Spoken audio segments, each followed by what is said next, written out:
Phases of growth. The period of growth is generally divided into three phases, namely meristematic, elongation and maturation. इस हिसाब से growth होता है। और book में जो है रूट के बारे में दिया हुआ है, वो एग्जाम्पल दिया हुआ है, उससे हम लोग को जो है एक्सप्लेन कीजिए। Detection of zones of elongation with the parallel line technique. Zones A B C D immediately behind the apex have elongated the most. apex ये जस्ट पास में ए बी सी और डी है जो कि elongate हुआ है, cell elongate हुआ है। Let us understand this by looking at the root tips. ठीक है, इसका एग्जांपल देख रहे हैं। The constantly dividing cells both at the root apex and the shoot apex represent the meristematic phase of the growth. Root apex इधर, ठीक है, और केवल इधर नहीं, इधर भी है, इधर भी है, इधर भी है, ठीक है। रूट एपेक्स जो है इधर भी है, इधर भी है, इधर भी है, इधर भी है, समझ में आ रहा है। रूट एपेक्स जो है इधर है, और अगर कोई ब्रांच होता है तो उसके भी एपेक्स पे होगा, ठीक है। The constantly dividing cells both at the root apex and the shoot apex represent the meristematic phase of growth. Meristematic itself means कि cells जो है बहुत ही अच्छे से division कर रहे हैं, cell division कर। The cells in this region are rich in protoplasm and they possess large conspicuous nuclei. ठीक है, लार्ज न्यूक्लियाई रहेगा, कॉन्स्पिक्वस मतलब कि आसानी से देख सकते हैं, ठीक है, लाइक ठीक है, it can be easily seen, ये बहुत ही नोटिसेबल है कॉन्स्पिक्वस का मतलब। और प्रोटोप्लाज्म में there is rich protoplasm. Rich protoplasm क्यों? क्योंकि सेल डिवीजन करेगा ना ये, तो जब सेल डिवीजन हो रहा है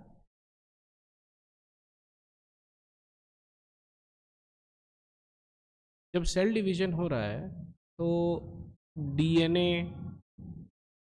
है ना, और भी और अदर जो भी है ना ऑर्गेनल्स वगैरह वो सब भी तो डिवाइड होते हैं ना, खास करके डीएनए। तो प्रोटोप्लाज्म में डीएनए का, साइटोप्लाज्म में डीएनए का न्यूक्लियोटाइड्स होना चाहिए, इसीलिए जो है प्रोटोप्लाज्म जो है रिच होता है ना, बहुत सारे लाइक मॉलिक्यूल्स वगैरह होते हैं, क्योंकि सेल डिवीजन हो रहा है। तो सेल डिवीजन में है ना आपका डबल हो जाएगा ना सेल के अंदर का जो मटेरियल है, ठीक है।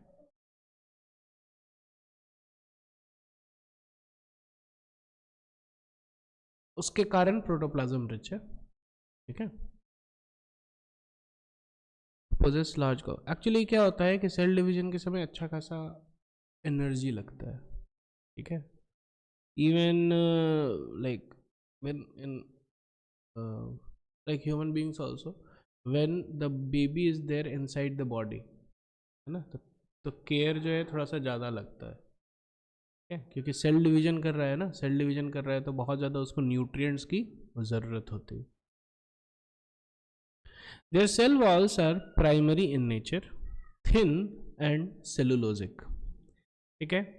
प्लांट्स का ही बात कर रहे हैं ना, तो प्लांट्स का जब बात कर रहे हैं तो सेल वॉल तो होगा, तो सेल वॉल है, लेकिन यहाँ पे जो सेल वॉल है ध्यान से समझिएगा, ये प्राइमरी इन नेचर है, इट्स नॉट सेकेंडरी, प्राइमरी है, ये थिन है, ये बहुत ही इंपॉर्टेंट है समझना, थिन है। थिन का मतलब, थिन क्यों? ताकि जल्दी जल्दी सेल डिवीजन करे। अगर थिक हो जाएगा तो सेल डिवीजन में परेशानी होगा, ठीक है। एंड एनीवे सेलुलोजिक रहता ही विथ अबंडेंट प्लाज्मोडेस्माटल कनेक्शंस। प्लाज्मोडेस्माटा क्या है? हर एक सेल जो है दूसरे सेल से कनेक्टेड रहता है, क्लियर है क्या? रेड दिखेगा, हाँ, हर एक सेल जो है दूसरे सेल से कनेक्टेड रहता है ना, तो जो है आदान प्रदान हो सके, ठीक है, तो इसीलिए जो है प्लाज्मोडेस्माटल कनेक्शंस अबंडेंट होता है, क्लियर है क्या? The cells proximal to the meristematic zone. ये सब हम लोग किसका देखे हैं? ये सब हम लोग देख रहे हैं जो कि मेरिस्टेमेटिक फेज ऑफ ग्रोथ में है। जो सेल्स किसमें है? मेरिस्टेमेटिक फेज ऑफ ग्रोथ में है, उनका ये फीचर्स है। Rich in protoplasm, possess large conspicuous nuclei, cell walls है primary nature, thin and cellulosic, और प्लाज्मोडेस्माटल कनेक्शंस बहुत ज्यादा है। लेकिन जो सेल मेरिस्टेमेटिक जोन से ऊपर है उसके नियरर वाले सेल एलोंगेशन जोन वाले, the cells proximal just next away from the tip to the meristematic zone represent the phase of elongation। ये क्या है?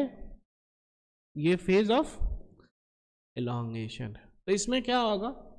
इसमें cells as the name suggests cells क्या होंगे? elongate हो जाएंगे, लंबे हो जाएंगे। increased vacuolation, वैक्यूल बढ़ जाएगा। cell enlargement, ठीक है, सेल जो है अब enlarge हो चुका है, enlarge होगा। And new cell wall deposition, क्योंकि ये मेरिस्टेमेटिक नहीं है इसीलिए यहाँ पे सेल डिवीजन बहुत मिनिमम होता है, ठीक है। मेरिस्टेमेटिक में ही सेल डिवीजन हो रहा है, यहाँ पे सेल डिवीजन इसको। तो ये सेल्स जो हैं ये पहले मेरिस्टेमेटिक सेल्स थे, ठीक है, सेल डिवीजन की है ये लोग, और उसके बाद फिर अब बोल रहे हैं कि भैया अब हम लोग को इलोंगेट होना है, ठीक है।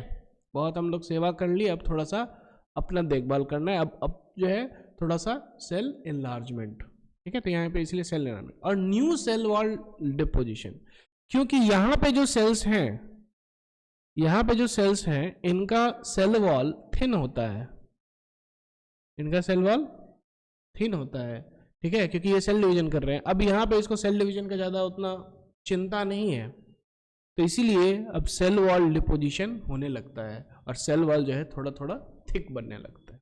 These are the characteristics of the cells in this phase, ठीक है। तो elongation जोन का हो गया। अब ये वाला zone further away from the apex, that is more proximal to the phase of elongation, elongation के पास lies the portion of axis which is undergoing the phase of maturation। यहाँ पे cells mature हो रहे हैं, ठीक है। The cells of this zone attain their maximal size in terms of wall thickening and protoplasmic modifications। Protoplasmic modification हो जाएगा, ठीक है, in the sense कि cell organelles जो है ना, मेरिस्टेमेटिक में cell organelles, सारे cell organelles अच्छे से रहे, not required, ठीक है। लेकिन अब जो है ऊपर में है ना, जो एंडोप्लाज्मिक रेटिकुलम, गोल्गी अपैरेटस, ये सब बहुत ही वेल डेवलप्ड हो जाएगा, ठीक है। तो in terms of wall thickening and protoplasmic modification, तो प्रोटोप्लाज्मिक मॉडिफिकेशन मतलब कि सेल ऑर्गेनल्स भी अच्छे से डेवलप हो चुके हैं और वॉल जो है अब थिक हो गया है। यहाँ पे वॉल जो है, वॉल के ऊपर जो है सुबेरिन का मतलब कि डिपोजिशन हो रहा है, ठीक है। यहाँ पे ये वाले जोन में wall cells have become very mature, that's why they are fully grown. Clear है क्या? क्लियर है, yes or no? Most of the tissues and the cell types you have studied in chapter 6 represent this phase, ठीक है। तो जितने भी cell, जितने भी टिश्यूज हैं, सेल टाइप्स है ना, चैप्टर 6 में इस फेज को रिप्रेजेंट करते हैं, ठीक है। Phases of elongation is done. Now we go for growth rates.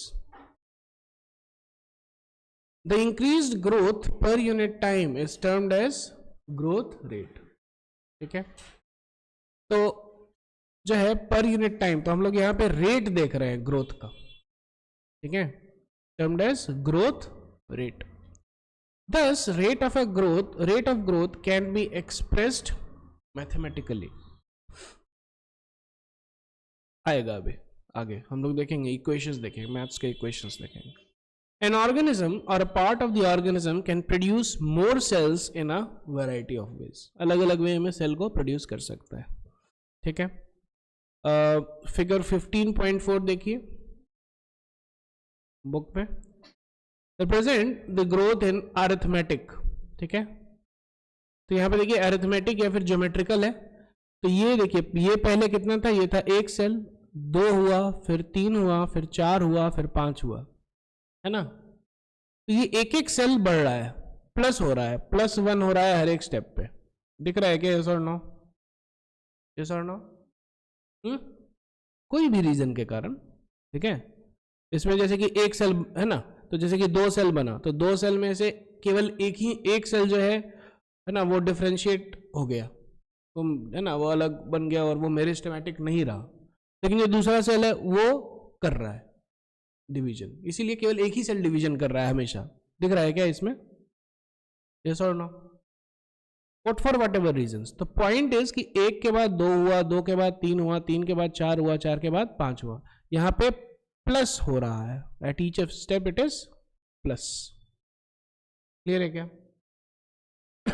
Geometrical में क्या है, देखिए ध्यान से, 1 था पहले, फिर 2 हो गया, फिर 4 हुआ, 8 हुआ, और ये 16 हुआ। यहाँ पे हर एक स्टेप पे इंटू 2 हो रहा है। क्लियर है क्या?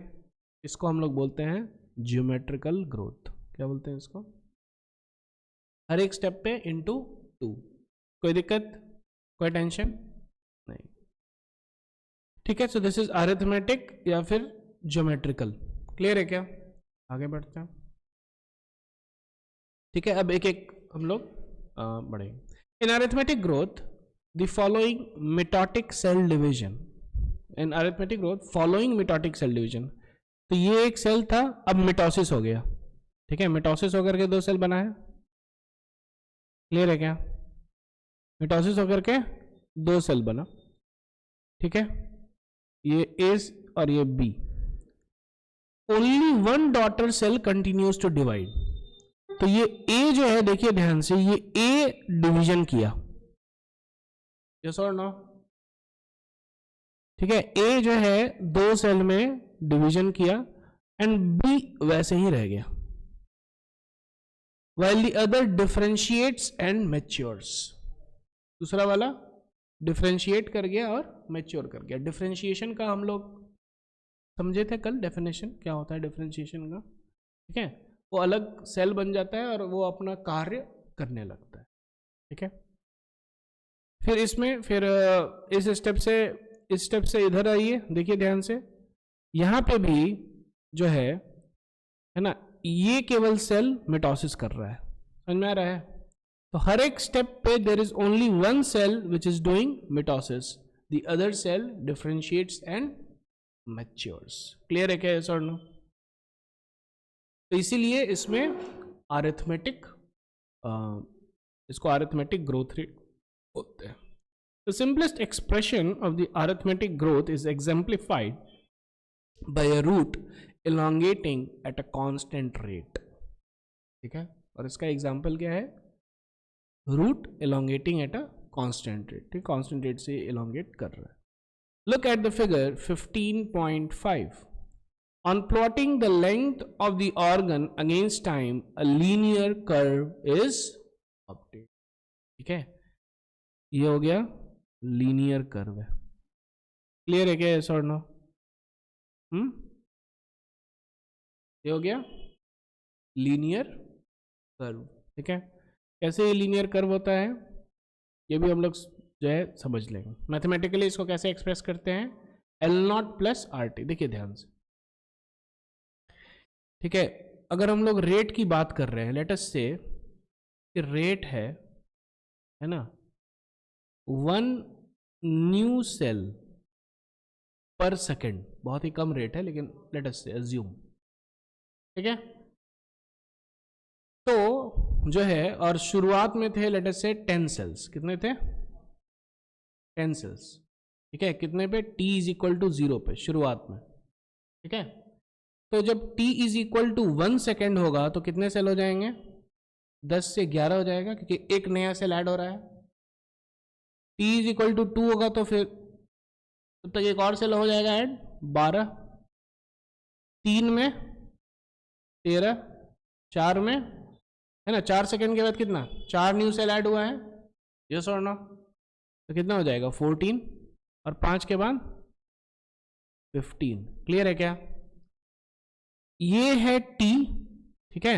अगर ध्यान से देखिए हम इसको इक्वेशन में ऐसे लिख सकते हैं क्या, ठीक है, नंबर ऑफ सेल्स हो जाएगा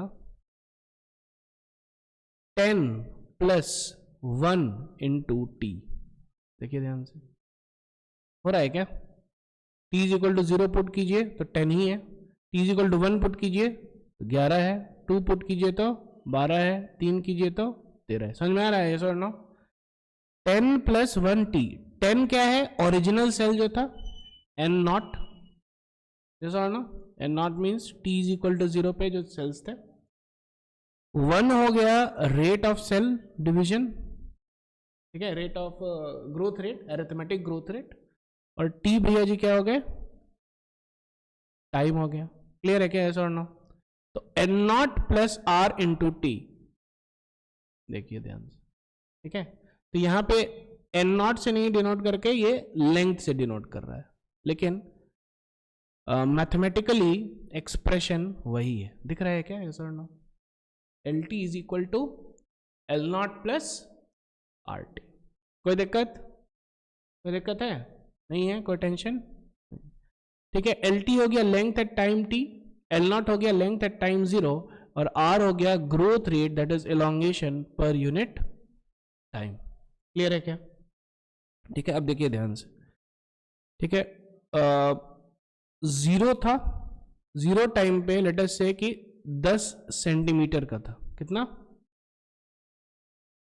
1 पे ये 11 हो गया, 2 पे 12 हो गया, 3 पे 13 हो गया, और इसीलिए ये सब जब जोड़ेंगे तो इस तरीके से ग्राफ बनता है।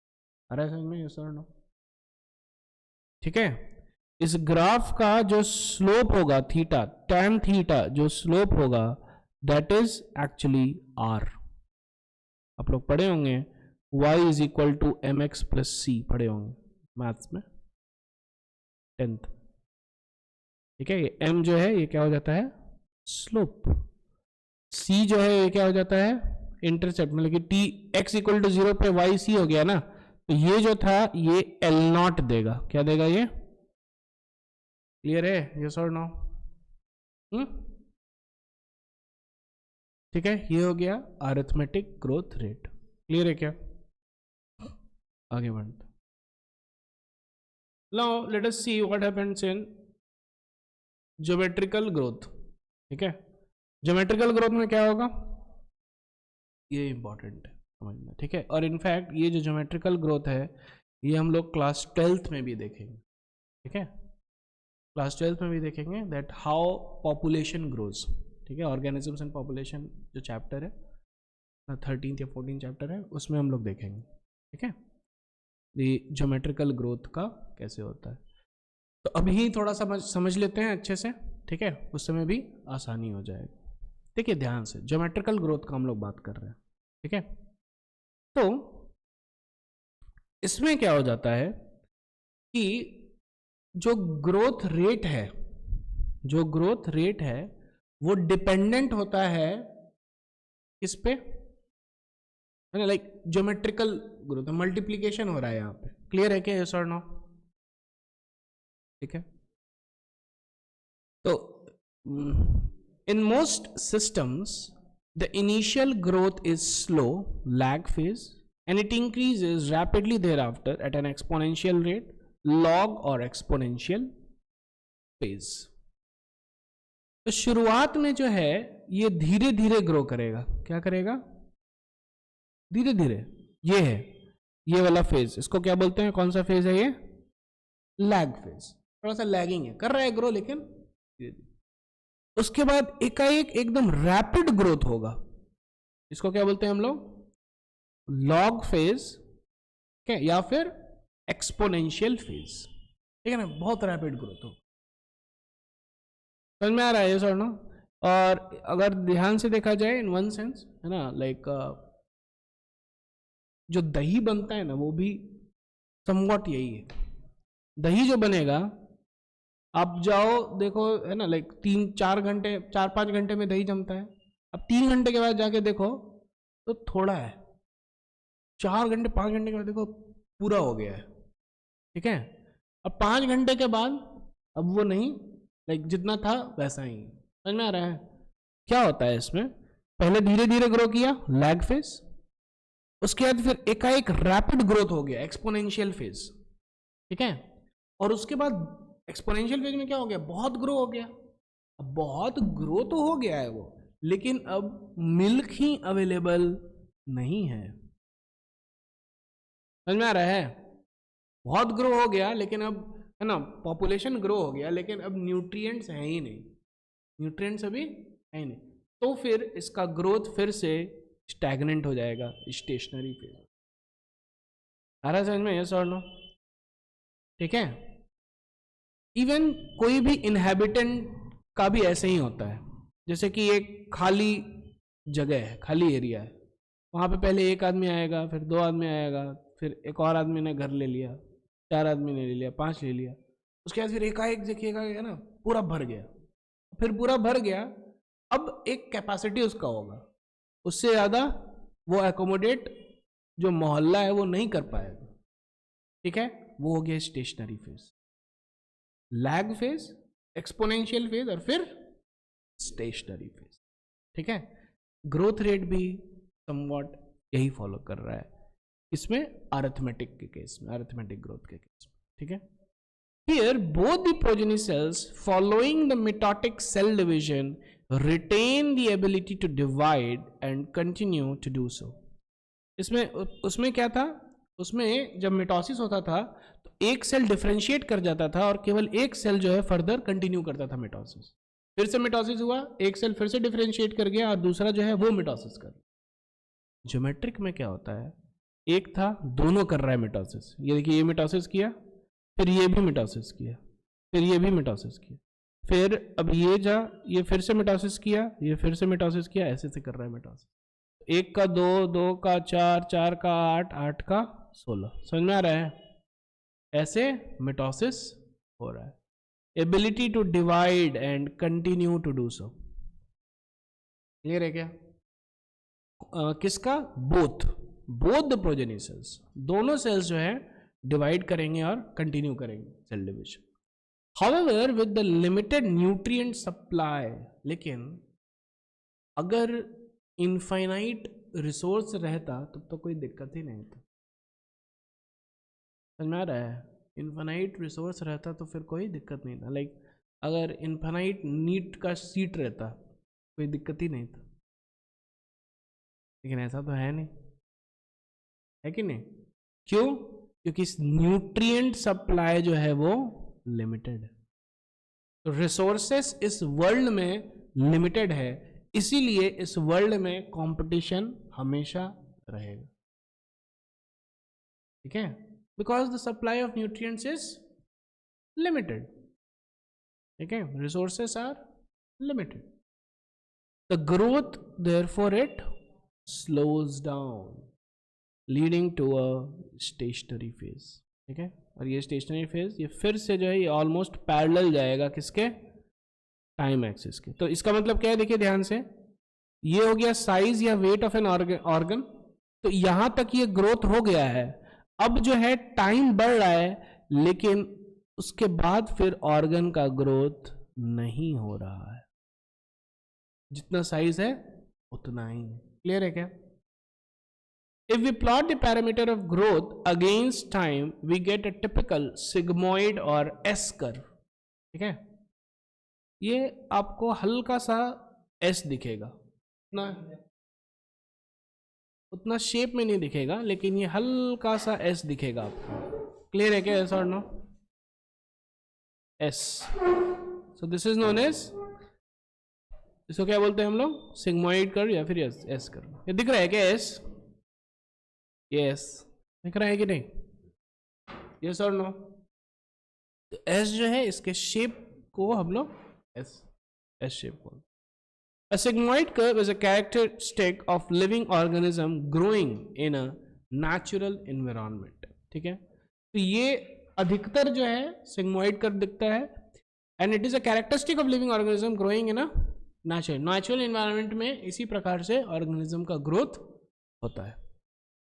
It is typical for all cells, tissues and organs of a plant, ठीक है, ये typical है ना, ये that's how it happens। Can you think of more examples, more similar examples? तो जैसे मैंने बताया था, है ना, बैक्टीरिया का ग्रोथ भी यही फॉलो करता है, लैग फेज, एक्सपोनेंशियल फेज और फिर stationary phase.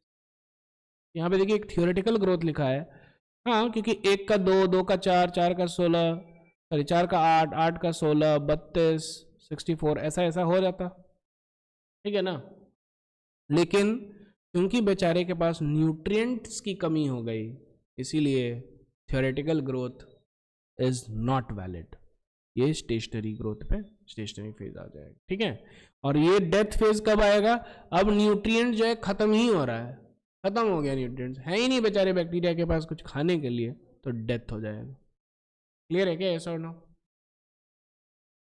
What kind of curve can you expect in a tree showing seasonal activities? ठीक है, सीजनल एक्टिविटीज में भी ऐसा ही होता है, लैग फेज, एक्सपोनेंशियल फेज और स्टेशनरी फेज, ठीक है। लाइक आप देखिएगा, है ना, लाइक फ्रूट्स वगैरह भी अपने सीजन पे बहुत सारे फ्रूट्स आ जाएंगे, उसके बाद फिर स्टैगनेंट है, ठीक है, धीरे धीरे आ रहा है, उसके बाद फिर बहुत रैपिड आया, उसके बाद फिर stagnant. The exponential growth can be expressed as W1 is equal to W0 into e to the power RT। ये आपको याद करना है।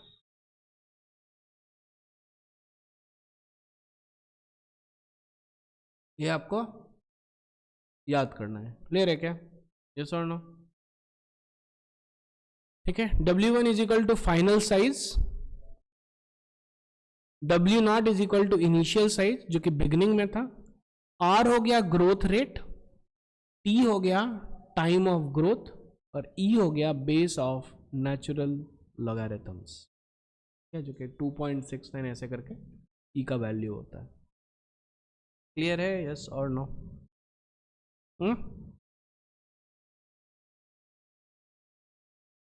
ठीक है,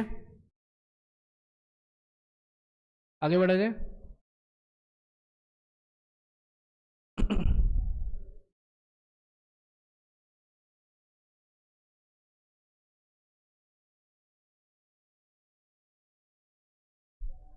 आगे बढ़ा जाए, यस और नो?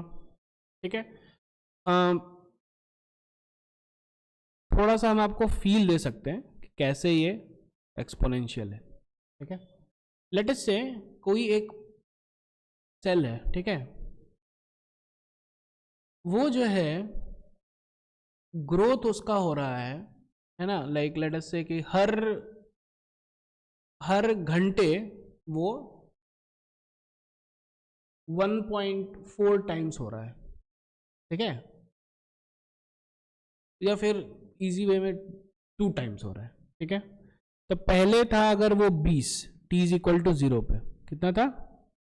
20। 1 घंटे के बाद वो कितना हो जाएगा? 20 इंटू 2, यस और नो?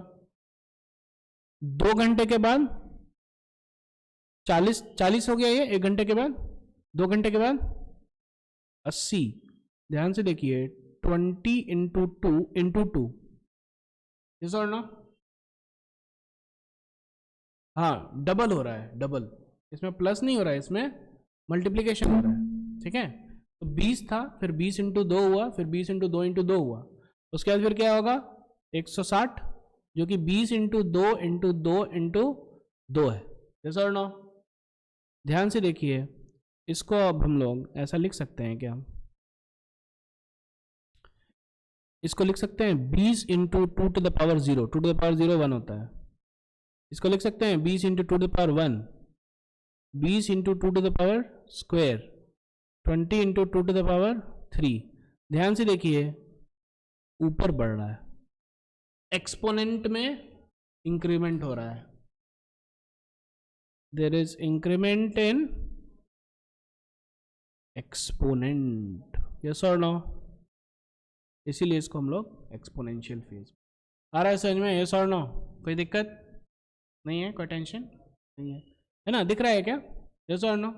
और ये e to the power RT है ना, तो e जो है एक बहुत ही लाइक ना, बहुत ही फ्रीक्वेंट नंबर है जो कि नेचर में मिलता है हम लोग। पाई भी जो है आपको नेचर में मिलता है, वैसे ई भी जो है वो नेचर में मिलता है, ठीक है। तो इसीलिए हम लोग ई का यूज करते हैं, क्योंकि नेचुरली जो है जो ग्रोथ है ना, बहुत, जैसे कि हम लोग 2 लिए है ना, तो नेचुरली जो है ई का e value is very much found in nature, है ना, फ्रीक्वेंटली। चलिए आगे बढ़। Here are is the relative growth rate, ठीक है, आर रिलेटिव ग्रोथ है। इस केस में देखिए ध्यान से, आर क्या था 2, यस और नो, क्योंकि हम लोग बोले थे ना कि 2 टाइम्स पर आवर हो रहा है। क्लियर है क्या, यस और नो?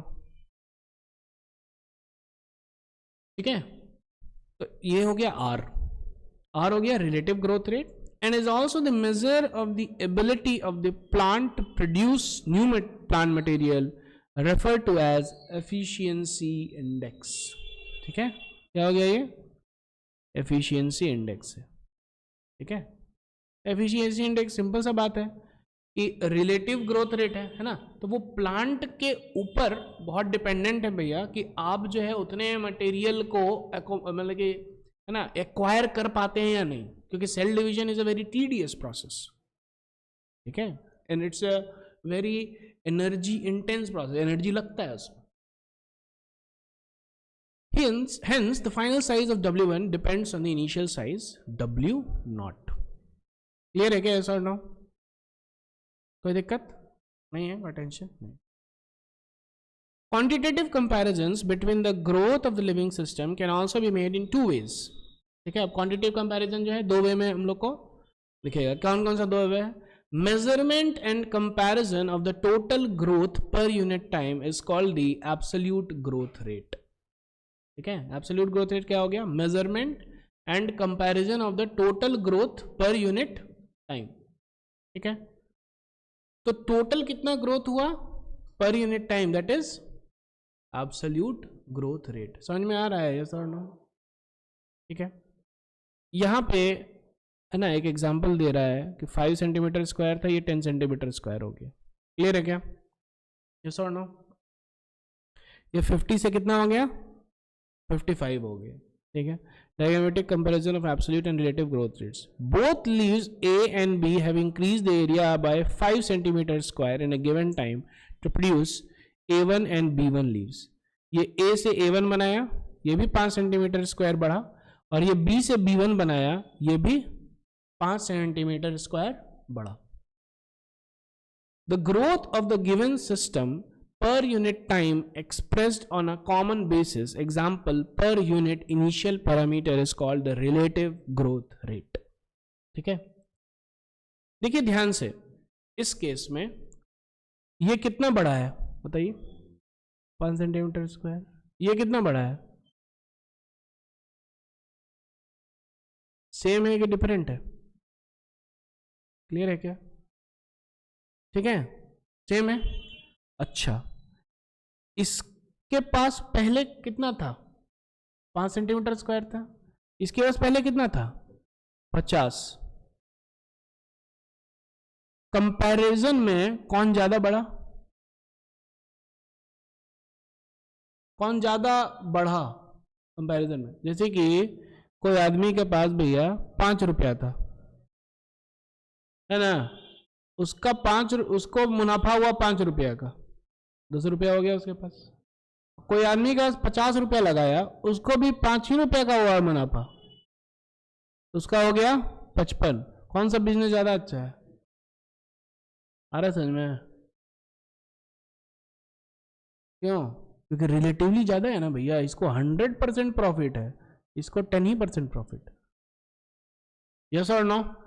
तो आप 100 और 10 कैसे बोल रहे हैं? रिलेटिव टर्म देख करके। क्लियर है क्या? तो रिलेटिव जो है पर यूनिट इनिशियल पैरामीटर को हम लोग देखते हैं। इनिशियल पैरामीटर क्या था? इसमें इनिशियल जो सरफेस एरिया था वो 5 था। इसमें इनिशियल सरफेस एरिया कितना है भैया? ठीक है, तो ग्रोथ कितना ग्रोथ हुआ? इसमें भी 5 ही ग्रोथ हुआ है, इसमें भी 5 ही ग्रोथ हुआ है, लेकिन per unit time expressed on A common basis. Common basis क्या है? Per unit initial parameter. ठीक है, तो इसमें 5 डिवाइड बाय 5 होगा, इसमें 5 डिवाइडेड बाय 50 होगा। समझ में आ रहा है, यस और no? In figure 15.7, two leaves, that is A and B, are drawn that are of different sizes but shows absolute increase in area in the given time to give leaves A1 and B1. ठीक है, A से A1 आ गया और B से भैया B1 आ गया. However, one of them shows much higher relative growth rate. कौन सा है भैया ज्यादा रिलेटिव? कौन सा ज्यादा रिलेटिवली ग्रो किया है? लेफ्ट वाला, ये वाला. ठीक है, विच वन? Left one. क्यों? वाई? तो इसमें देखिए, इसमें हो गया फिर से 5 सेंटीमीटर अपॉन 5 सेंटीमीटर स्क्वायर. ठीक है, हम लोग लिख लेते हैं growth divided by growth in surface area. Yes और नो?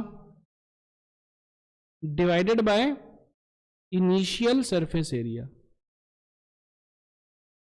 यस और नो? ठीक है, ये हो गया रिलेटिव ग्रोथ रेट. क्लियर है क्या? यस और नो? तो इसीलिए 5 centimetre square divided by 5 centimetre square is equal to 1. इसमें हो गया 5 centimetre square divided by 50 centimetre square is equal to 0.1. कौन ज्यादा है? ये वाला ज्यादा है. क्लियर है क्या? आगे बढ़ते हैं. Why do you not try to write down what you think are necessary conditions for growth? अभी हम लोग है ना, वो ग्रोथ रेट हो गया खत्म. ठीक है, फेजेस ऑफ ग्रोथ हम लोग पढ़ लिए, ग्रोथ रेट पढ़ लिए. अब हम लोग पढ़ रहे हैं कंडीशंस फॉर ग्रोथ. क्या क्या कंडीशन चाहिए भैया ग्रोथ के लिए? ठीक है, why do you not try to write down what you think are necessary conditions for growth? तो चलिए हम लोग कुछ कुछ लिख लेते हैं. सप्लाई ऑफ न्यूट्रिएंट्स है ना, कार्बन, नाइट्रोजन, कितना रेशियो है, टेम्परेचर, वाटर, लाइट, ये सब चीजें जरूरत है ग्रोथ के लिए. द लिस्ट में है water, oxygen, nutrients as very essential elements of growth. Obviously the plant cells grow in size by cell enlargement which in turns require water. Water तो चाहिए. Turgidity of cell helps in extension of growth. Turgidity of cells. ठीक है, ठीक है, conditions of growth.